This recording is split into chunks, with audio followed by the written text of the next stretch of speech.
What is up, fellow nerds, and welcome back to the Diaper Snapper Gaming channel, and welcome back to How Do I Want to Do This? This is our series where we take a look at all playable options available to players in Dungeons & Dragons 5th edition, then we rank them on a scale of 1 to 10 and either build them or fix them depending on how they rank.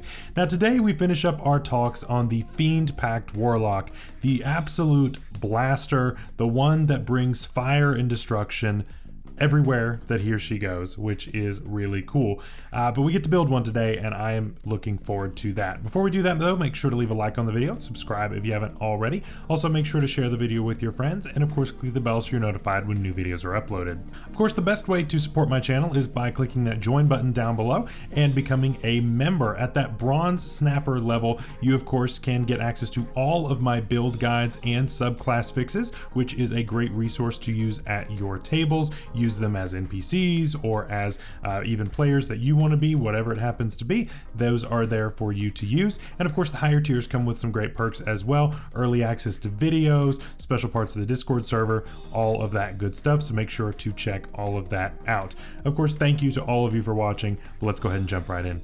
So the Fiend Warlock is super fun, right? This is the Warlock that is the absolute blaster to beat all blasters, right? We go around, we go and take souls, and then we get healed up for a little bit with temporary HP, and you just keep going and keep going and keep going.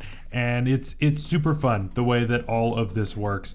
There's a lot of potential for damage here, and we are doing something today that I have not done in I really don't know how long on the channel, and we're going to go 20 levels in one class. That's right, from beginning to end we are going to be a Fiend Pact Warlock, and there's actually a really good reason for it as to why I'm not multi-classing. But of course, if you would like to multi-class this, I do have some options for you at the end of the video with the honorable mentions. So without any further ado, let's jump right in.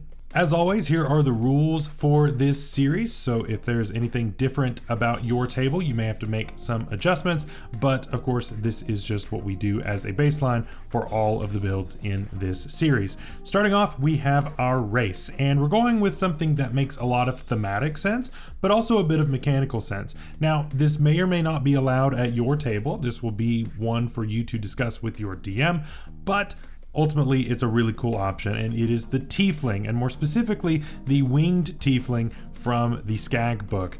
This is obviously a really cool option to be able to have flight as part of your racial options, and it makes a lot of sense from us being a blaster to be able to maneuver where we want and possibly get out of reach of a lot of creatures, and we really don't want to be in melee.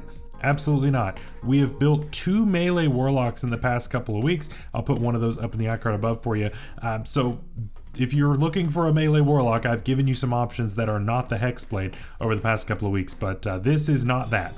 I didn't want to do 3 in a row, although there is a very viable way of doing that with this. I didn't want to have 3 in a row, so there you go.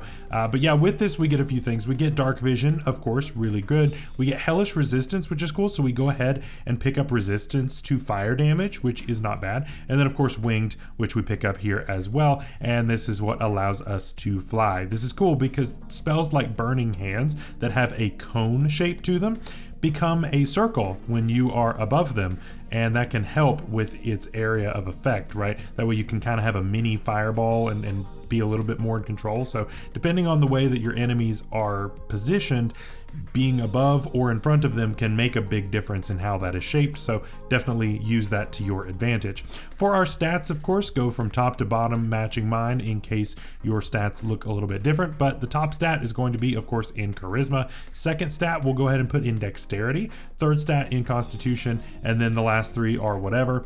I would put Wisdom at the top of those bottom 3 just because Wisdom saving throws do come up a little bit more than anything else on that list, and then Strength and Intelligence, we don't really need it for anything. We get a +2 and a +1 boost here. So I'm going to go ahead and put a +2 into my Charisma and a +1 into my Constitution, and we will leave that Dexterity as an odd number for now, but that will be fixed just a little bit later. As far as equipment goes, we really don't need a whole lot, honestly. We'll grab some light armor, just the best light armor that you can grab for right now. That's all we're going to be proficient in, of course, because we are just a warlock from beginning to end.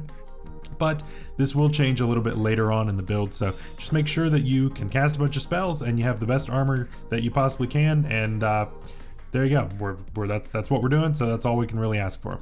So let's start taking some levels. At level 1, we are going to be a Warlock 1. I don't have to specify that for this build, which is pretty nice. But yeah, we get a few things. We get, of course, Pact Magic, which we'll come back to, and we get Dark One's Blessing. This is what is going to fuel our survivability the entire time.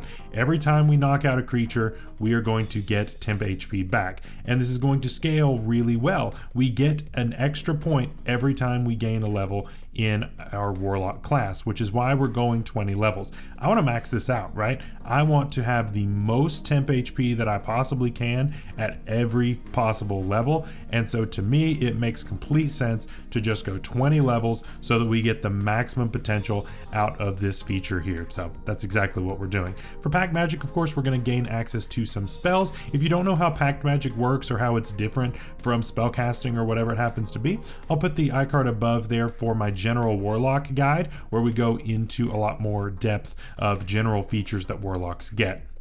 With this, for cantrips, we're going to grab things like Eldritch Blast, Prestidigitation. We can even grab something like Mage Hand eventually once we get enough slots for that. Definitely some great options on that list. And for first level spells, I would probably grab both of my spells that I get in my expanded spell list, although I'm going to drop one of them later, and then I'll probably grab something like Hex. That's really all that I need on this build. I don't need a lot there. We're going to be focusing on Eldritch Blast most of the time, just like most of your Warlocks are going to be, but Burning Hands is great damage for what it is, especially for a first level spell, and it scales pretty well as well, so that's definitely going to be what we're going to be spending a lot of our spell slots on, but Hex is a nice backup too. At Warlock 2, we're going to get our first round of Eldritch Invocations, and I'm going to grab Agonizing Blast, of course, to boost damage from the Eldritch Blast, and I'm going to go ahead and grab Eldritch Mind. We're not going to have the best constitution on this build, just because we want to have a decent dexterity for our armor class and such, so Eldritch Mind is going to be great for helping us to maintain things like Hex and some other spells that we grab later. We're not going to be focusing super hard on concentration-based spells in this build, so you could go with something else, but to me, Eldritch Mind is still good enough to take here, so that's what we're going to pack. At Warlock 3, we're going to get a Pact boon, and we're going to go with Pact of the Chain. Now, Pact of the Chain with Warlock is really cool because it gives us access to a familiar, but it gives us access to certain other familiars that normally Find Familiar spell would not have access to. More specifically, we have things like Imps and Sprites, right? And those are really the more important ones that I'm thinking of. Sprites a little bit less so, but they get a ranged weapon attack, and after we gain a certain Eldritch Invocation a little bit later, that actually won't be that bad of an option. But I'm a little bit more focused on actually getting the Imp because it can turn invisible, and that is kind of an improved way of taking the help action, right? To give you advantage on attack rolls, which is really, really cool. Definitely consider at least one of those two options. Once we get the next Eldritch Invocation, which comes at Warlock 5, then Sprite actually becomes completely usable, and you can actually switch these out every time that you cast the spell. You can pick which form you want, and so just depending on the situation, you may want one or the other. For our second level spells that we get here, again, I would probably grab both spells that are on our expanded list, Blindness, Deafness, and Scorching Ray. I would also grab something like Hold Person, and then I would take Suggestion and probably drop Command at this point as well. Suggestion is similar to Command in function, but it's just a little bit better, so I would just drop Command and take Suggestion instead.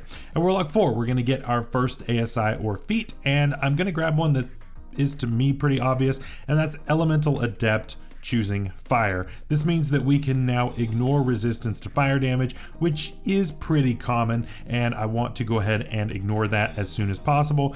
It also lets you take ones and make them twos, but that's not really going to make a huge difference in the grand scheme. But I'm here to ignore resistance. That's a big deal to me.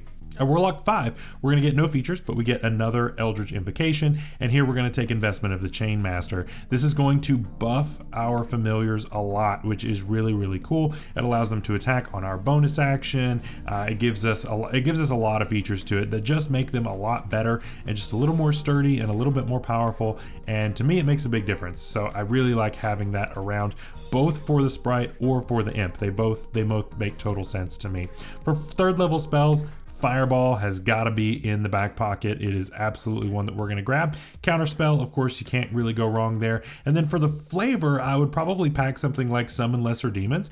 It's not a bad option just to have a summon spell if you want to let something else do your bidding while you're sitting in the back doing not a whole lot of stuff, which is cool. So if you want to do that instead of Hex, absolutely a cool option there. At Warlock 6, we get Dark One's Own Luck. And this is a cool one because it allows us to add a D10 to certain failed saves. And it's kind of it works kind of like Bardic Inspiration in that you can see, oh, that didn't go so well, I'm gonna add this on, which is super cool. Yeah, it's limited in how many times you can use it, but still, it's not a bad feature at all, and I really like having that on board. And Warlock 7, we get no features, but we do get another Eldritch Invocation at this point. I'd probably take something like Repelling Blast just as a get off me option. I don't want people in melee with me, and this can help to push people away, help me to get into a position that is more advantageous to me and not so much the enemy, so I like that there. For 4th level spells, Wall of Fire has got to go on the list. It's super good. Other options are things like Banishment, Elemental Bane, and even Summon Greater Demon. All of these summon spells are a little bit more on the thematic side rather than necessarily the power side, but still, Summon Greater Demon is cool. You summon a big guy, it goes and starts beating people up, and you chill and watch the chaos ensue, which can be really, really fun. At Warlock 8, we get our next ASI or feat, and you could go about this a couple of different ways. To me, I think the best use of this is going to be one of two things, and it's either Fey Touched or Shadow Touched, depending on what you want to do. I personally would prefer Fey Touched just because this keeps me out of that, darkness archetype. But if you wanted to go with the darkness archetype, this absolutely is an option that you could go with, going with the Shadow Touched feature instead. Either way, we're going to get a boost to our charisma, which is going to help shore up that odd number, which is exactly what we want, and we get a couple of really, really useful spells out of it as well.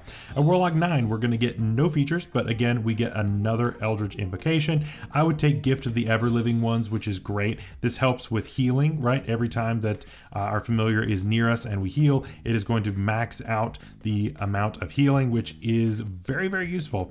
We're getting a lot of temp HP back, so being able to heal well is great as well. It's going to make it really difficult to take us down when we're healing a ton, and we're getting a buffer every time we get a KO. Super, super nice. For 5th level spells, I would take things like Hold Monster and Synaptic Static. You can't go wrong with either of those for putting your enemies in super, super tough positions. Love both of those. And Warlock 10, we're going to get our Fiendish Resilience, which is really cool. Being able to just pick and choose a resistance to a damage type is great. We already have fire, so don't have to worry about that. So we can pick any other one that we want, including bludgeoning, piercing, and slashing. That's awesome, right? So if we can see coming what is around the corner, right? We're gonna fight a white dragon, for instance, right? We can be like, I'm gonna take cold damage instead. We're fighting a green dragon. I'm gonna take acid instead. I'd rather make sure that I'm not taking a ton of damage from whatever it is, and that's really, really cool that we can actually set that up to, again, make us just a little bit tankier. At Warlock 11, we get our first round of Mystic Arcanum, and Mass Suggestion is pretty much always going to be my answer here.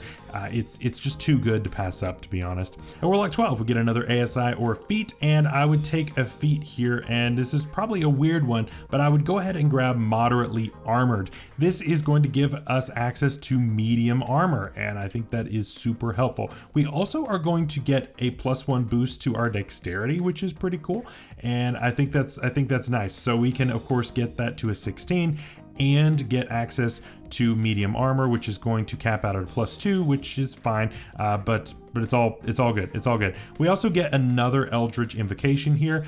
I would probably take Sculptor of Flesh, honestly, because that's a really cool thing to pack. I would love to have Polymorph in the pocket as a more like blasting Warlock, so really, really cool to be able to have that ready to go. At Warlock 13, we're gonna get another round of Mystic Arcanum, and Finger of Death, again, makes a ton of sense here. At Warlock 14, we're gonna get Hurl Through Hell, and this is a crazy feature. Doing 10d10 psychic damage is wild.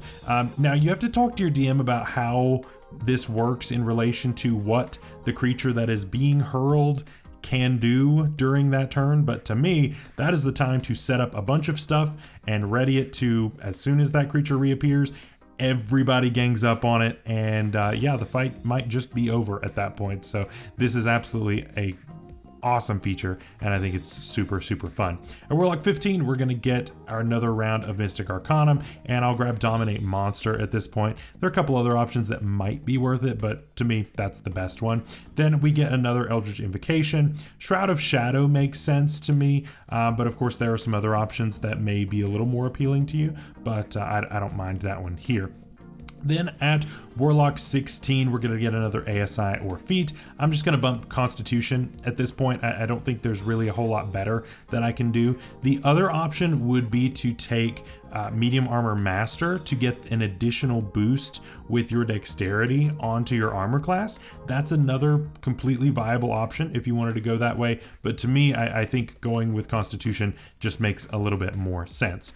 Warlock 17, our final round of Mystic Arcanum. Power Word Kill makes the most sense. I don't see why I would go with a lot of others. Blade of Disaster doesn't make sense. There are a couple others that are like, right? So I'm gonna go with that. Warlock 18, we're gonna get no features, but we get another Eldritch Invocation. I would just say pick your favorite at this point. There aren't a ton of them now that I'm super excited for, especially because we only have a few levels left. So pick your favorite, whatever you think is going to work best. Then Warlock 19, I would either boost my Constitution or my Dexterity at this point, whichever one you think is better for your specific build. And finally, Warlock 20, a level we haven't seen yet at all in any of our builds. We get Eldritch Master, which is super fun.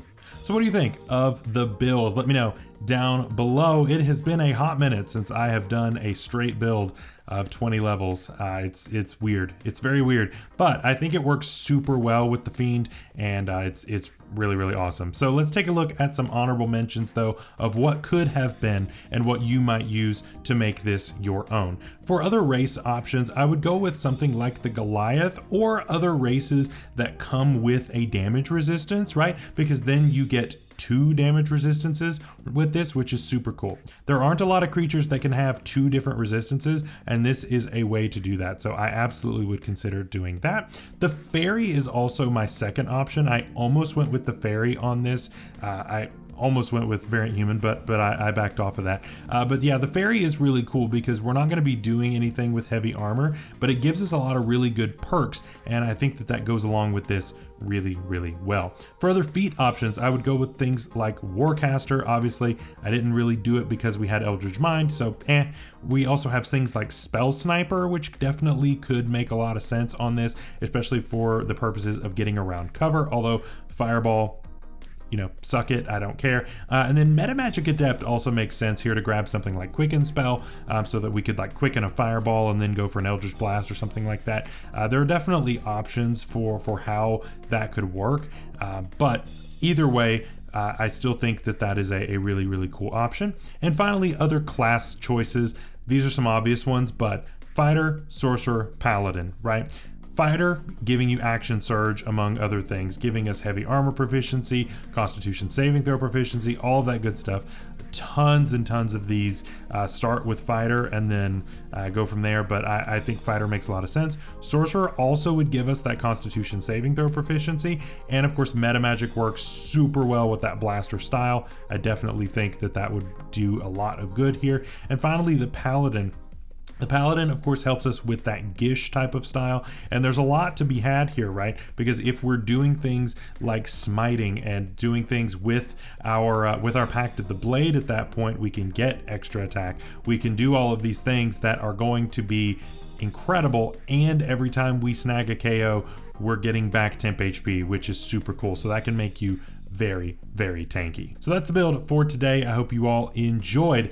Next week, we're going to be back with the Genie Lock, and that is a lot of people's favorites. It is definitely toward the top of my list. I really like the Genie Warlock. It's super fun. But until next time, stay safe out there, stay healthy. We'll see you later. Bye-bye.